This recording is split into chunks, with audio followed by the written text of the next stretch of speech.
Can you hear me? Great. So, first of all, I'm very proud and very honored to be invited to the Silent Film Festival, but also I have to confess you something very personal. It is one of my first interventions in English, so I'm terrified. But also I pray to get your, how can I say, your leniency about my shameful English. Also, and especially, I have to speak with you and to try to explain about the subject, and the subject is absolutely not simple, because the subject is the famous and legendary Napoleon of Abel, Gance.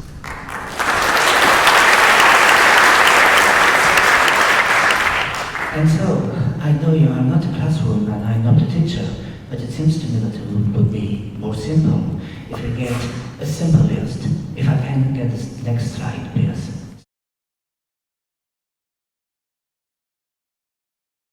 There are restorations of the silent version. So next, and of course, the first person who made the first restoration of Napoleon, it was, of course, Henri Langlois and Marie Einstein. And so, at this point of my intervention, I have to tell you an anecdote we discovered during our expert appraisal. The story began in 1948. Abel Gance is absolutely without money, and he had a debt at the Kodak Pathé laboratories.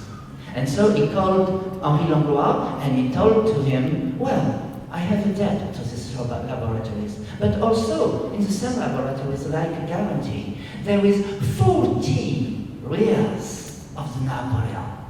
So, can we get an agreement together? You pay my debt, and with 40 reals began your property. And don't worry, inside there is the integrity of the operation and the integrity of the approbation. Can we pray again that God can forgive Gance? Well, I have to say that we can forget that because between 1942 and 1954, Gance had some absolute poverty periods. So we have to forgive him. But during 1 year, Henri Langlois and Marie Einstein tried to get the money because it was very expensive.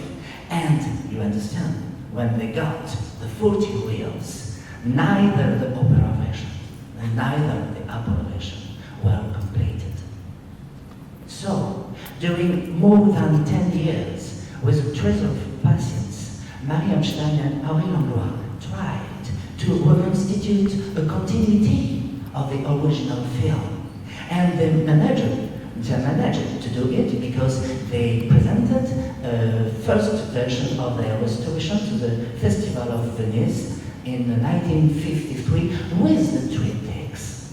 But especially what they've done, it was very marvelous for us because during 10 years they tried to make positive duplicate, they tried positive print to secure the original elements as they could, and it was absolutely enormous and very expensive. That is the first restoration of the Napoleon of Abel Gance.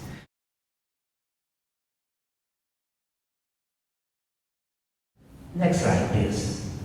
In 1992, Bambi Ballard, I worked with her. She learned me a lot of things because she was a very model of integrity and devotion. And she discovered new material about the Napoleon of Abel Gance. And with this material, with the authorization of Kevin, the French Cinematheque and the BFI, she made the restoration, and this restoration is the fourth restoration of the film. The duration was 5 hours and a half. And we are always in the Argentic system and method. Next slide. And of course, Kevin, again, in 2000, made his third restorations with for this, all the material of the French Cinematheque was sent to Kevin, even the work print, I don't know if it's correct, copie de travail of Bambi Ballard. And also, he made some other choices about the editing approach. He used the new element discovered by Abel in 1992, and the duration is around the same, 5 hours and a half, but for the first time it was tinted and toned. Okay? Well, now that is only the beginning. Sorry, because I'm sweet now, but now I'm going to be violent. Next slide, please.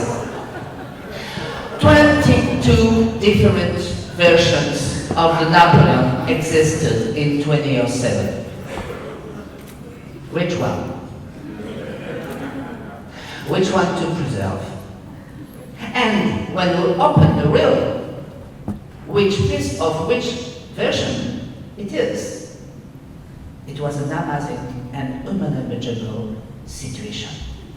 So, I am to take, and will you accept I apologize, but I'm going to take just one example. Next slide. Let's take just a splice, a simple splice in the positive print. So, first question. This splice is maybe made by Abel by himself from the opera version in April 1927, or maybe this splice is made also by Abel in May 1927 for Apollo version, or maybe this splice is made by Abel again for his first talking version in 1935, or maybe also by Gance in 1971 for this third talking version. Don't try to answer at once, because before there are other questions. Next slide.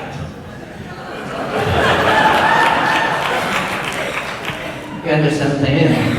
This exactly same splice could be made also by Marie Einstein and Henri Langlois during his first restoration between 1953 and 1959, or maybe by Kevin Blunlow for his first restoration in 1979, or maybe by Kevin Blunlow again for his second restoration in 1983, maybe by Bambi Ballard in 1992, or maybe by Kevin Blunlow again in his last restoration for 2000.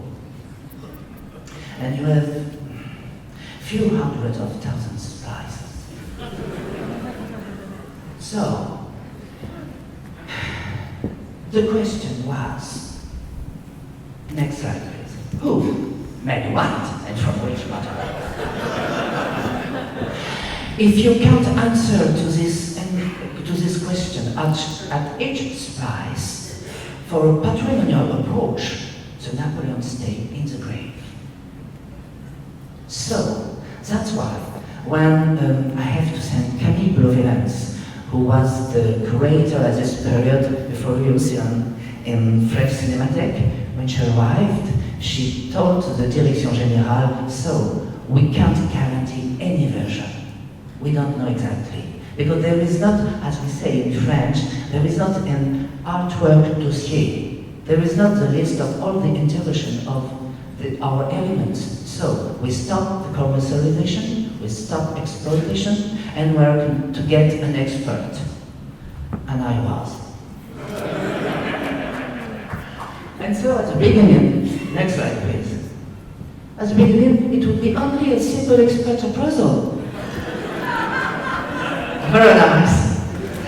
Very nice. And the duration would be only 3 months, because we started in the form constituted the French collection by 300 reels. It is good, but during my first part of my expert appraisal, the other institutions, French institutions for the movies, the Archives Françaises du Film, asked to the French Cinematheque, but could you get the same thing for our fund? Because we can't understand nothing about our own reels. And so, from 300 reals, we passed to 600 reals.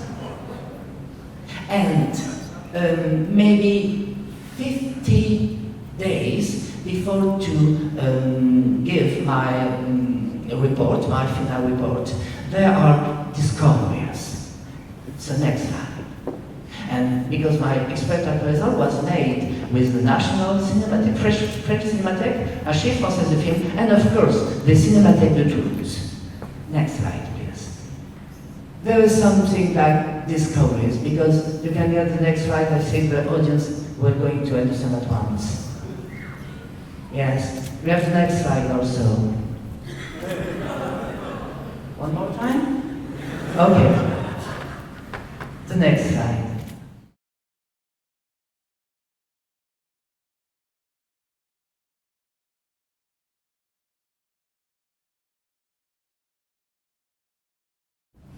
Napoleon,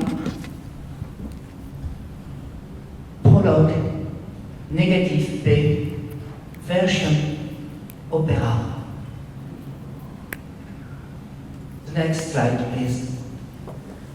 Napoleon, prologue, négatif B, version, opera, first part. The other one.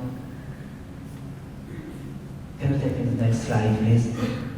And this, Napoleon, prologue, négatif B, V, like version, opera.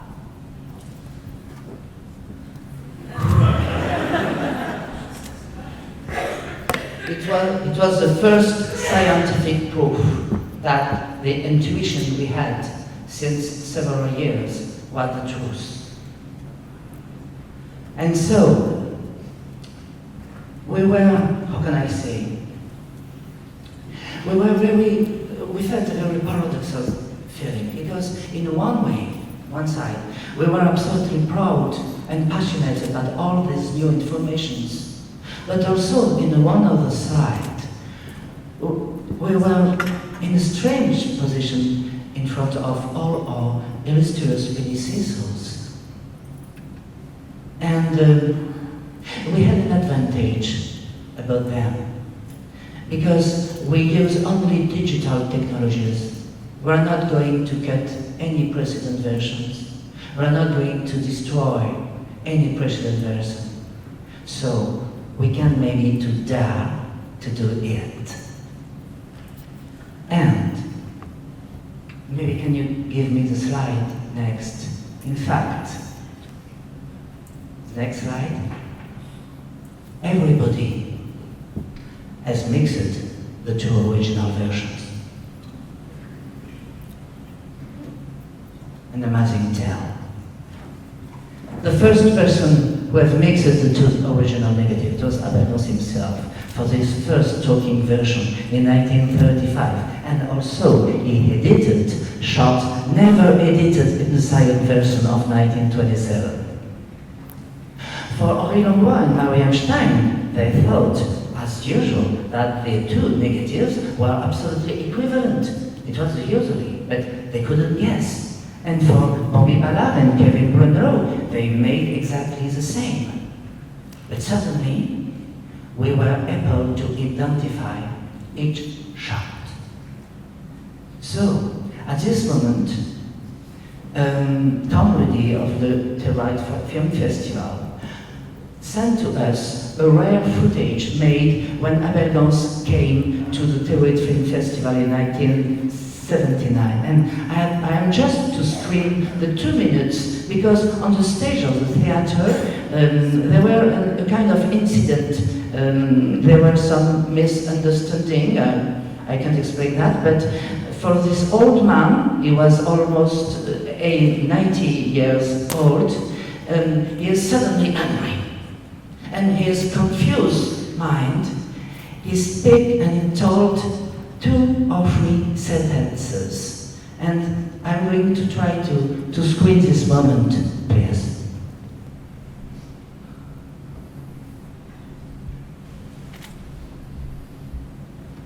C'est comme de la musique pour moi, le cinéma. S'il manque 4 images à un plan, je le recommencerai 10 fois. S'il y en a 4 de moins, c'est la même chose. Comme en musique, c'est d'une précision mathématique. Et ce qui a fait probablement mon succès dans mes films, c'est la précision de la mise en scène, la précision des images, et chaque plan à 2 images près, je le rejetais. If I've had this little revolt in front of what I've just seen, this mishmash, which I guess for you, you wouldn't realize that it's a massacre because you haven't seen the films in their entirety. It's because for me, cinema is so much like music. It's like music in the precision of the shots that is necessary. If I feel that there are 4 little moments missing from a shot, I'll do it over 10 times because this mathematical precision is necessary. Imaginez 10 mesures de Brahms, 3 de Debussy, 40 d'un mauvais musicien de Paris. Imagine 10 measures of Brahms, 3 of Debussy, and then 40 by some terrible composer from Paris. Et voilà le résultat, c'est que le musicien, s'il s'appelle Wagner, il est confondu avec un musicien de 10e ordre des boulevards de Paris, et puis il dit c'est ça ma musique, c'est pas possible, ou c'est moi qui suis fou, ou l'orchestre s'est trompé. Et ben voilà l'impression que j'ai. And the result is, imagine mixing Wagner with the most 10th-rate boulevard musician of Paris, and the two are put together and one doesn't know which is the other. And again. And so, when we watched this footage with my assistant editor, Laure Marchand and me, what we did at once, we watched any preceding restoration, and we had exactly the same feeling, because at once, in the beginning of each shot, we can identify from which version. So this shot, Debussy, this shot, Debussy, Debussy, this one, Brahms, this one, Brahms, Debussy, and we had exactly the same feeling. Very strange affair. So can we get the next slide? I have to say that in this matter, Kevin Brunello was absolutely elegant. As we say in French, he was very fair play. Because somebody of you know that when he made his second restoration in 1983, he wrote a book about his adventure. But this book was edited only in English, not in French. It was edited in Italy in 2002, it seems to me, but never in French. And when during the year 2012, a French editor are going to edit the French version, Kevin Brunello asked to me not to correct, but to read the original script. And I made this with the authorization of the Direction Générale of the Cinémathèque Française, of course. And I didn't ask to him nothing else, of course, but he asked me also to write, how can I say, the postface, the afterword. That's right. And when the French version was published, I discovered in the text this sentence written by Kevin Brunello, if I can translate. Je ne m'étais jamais rendu compte. I've never been conscious. Jusqu'à ce que Georges Mourier me le fasse remarquer. Until that Georges Mourier told me that the opera version and opera version had each of them a different negative. Thanks, Kevin.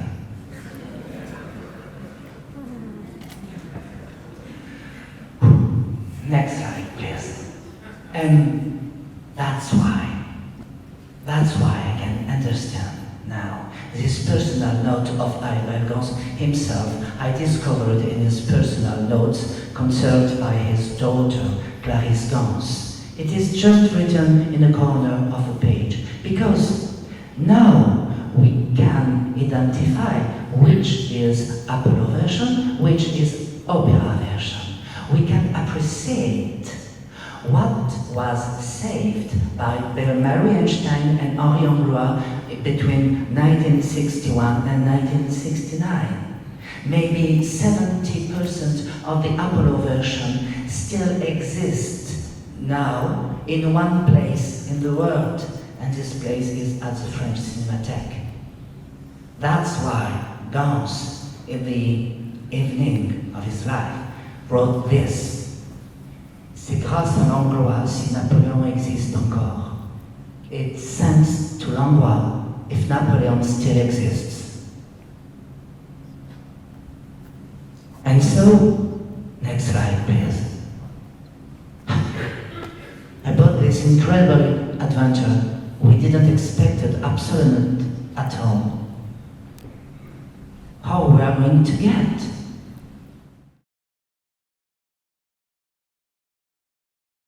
So, at this point of my intervention, first of all, I can observe something positive, that everybody is still alive.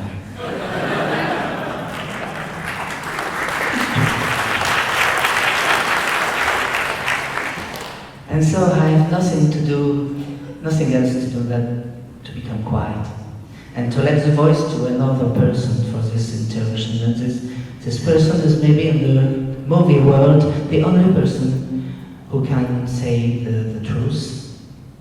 And this person is the screen. So I am going to let the voice to the screen. I do insist that it is not a restored completely sequence. It is just a work in progress. With the original editing work, we were able maybe to retrieve, and I have one thing to do, is to thank to you for all your attention.